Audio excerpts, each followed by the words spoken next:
Don't forget the doc.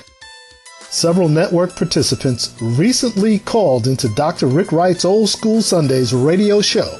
Check this out. It is time for Mr. Lee.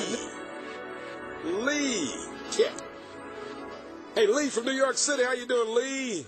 I'm fine, and you, Dr. Wright? So, look, Thursday was my birthday, man. Happy birthday to you. But here's what happened, man. I went out to the Rosemount Guilford Zoo for a CBT function with Miss Evelyn Walker and Larry Martin and the whole staff, man. Them beautiful ladies. And walked in the place was packed, man. And there was a big birthday cake for Dr. Rick Wright, man.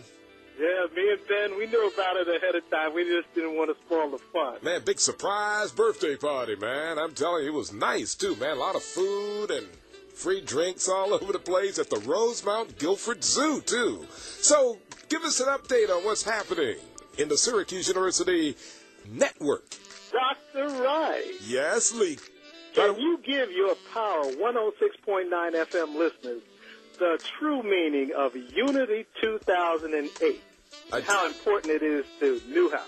I tell you, Unity was dynamite in Chicago. In fact, Dean Lorraine Ragan was there, our new dean of the Newhouse School of Public Communications, our first African-American female dean, and Professor Francis Ward was there. A lot of Syracuse University alums were there, all the journalists, man. Journalists of color, Unity, Chicago, Illinois, and today Senator Barack Obama addressed the group at 12 noon, and it was aired over CNN.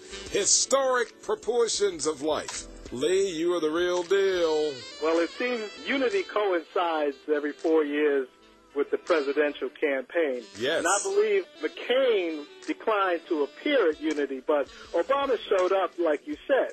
Just 4 hours ago, and I am quoting the Detroit Free Press, yes, President hopeful Senator Obama, speaking during a question and answer session before more than 6,000 minority journalists of color convention, Obama acknowledged that his recent trip to the Middle East and Europe likely did not or did little to quell the concerns of Americans who were more struggling to afford high gas prices or save their homes from foreclosures. But he said the trip enabled him to establish relationships with international leaders and to share his philosophies with them.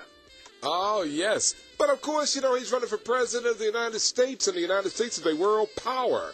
We got to look at this thing from a global perspective. And, of course, we got to get out there and learn the world. We cannot isolate ourselves, that is, from the rest of the world. We got to be there, and our leadership has got to be there, too. And, of course, you know, Senator Barack Obama's going to get beat up on anyhow. He's in really, you know, damn if you do, damn if I don't kind of perspective as far as I'm concerned on what's going to happen. And, of course, the people who are not going to vote for him are the ones who are going to be beating up. But, again, this is only the prelude to the big event. And, of course, I keep telling everybody that everything that has happened up until this point is only the prelude.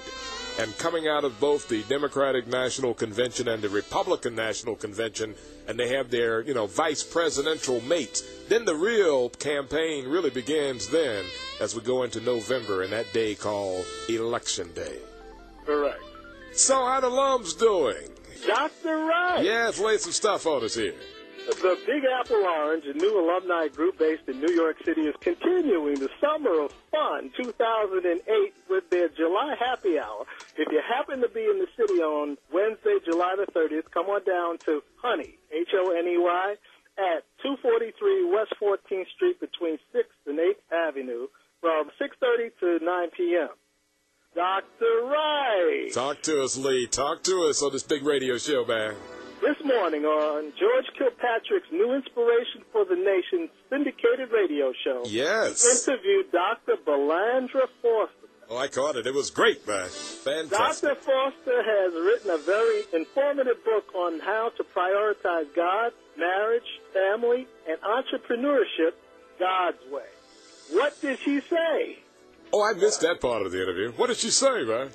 Well, I didn't catch the beginning of her interview either. No, I recognized her from July's FraserNet Power Networking Conference in Atlanta, Georgia. Okay.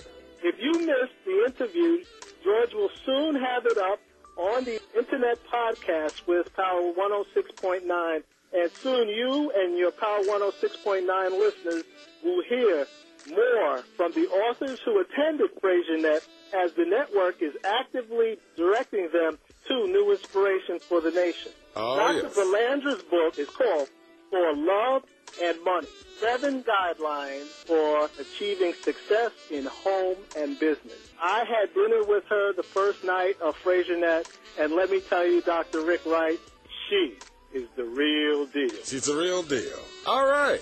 And that's it for Dr. Wright. That's it for the network. Okay, Lee, loving you, man. Loving you, and thanks for checking in. And by the way, that tip sheet that you put out on how to reach my radio show was fantastic, all right? I thought you would like it, sir. Fantastic. All righty. Lee from New York City. And all you great Syracuse University alums, Dr. Rick Wright, love you so much. WPHR Auburn Syracuse, Power 106.9. Old School Sundays with Dr. Rick Wright. Big shout out to the Syracuse University Network. Oh, love you, baby. We are getting there.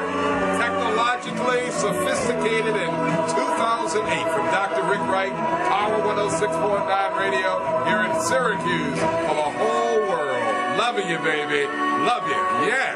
Bye-bye. The network reminds you that you too may call in to Dr. Rick Wright on Sundays between 1 p.m. and 7 p.m. Eastern Standard Time. Check in with the doc at area code 315-428-1069. Don't forget the doc.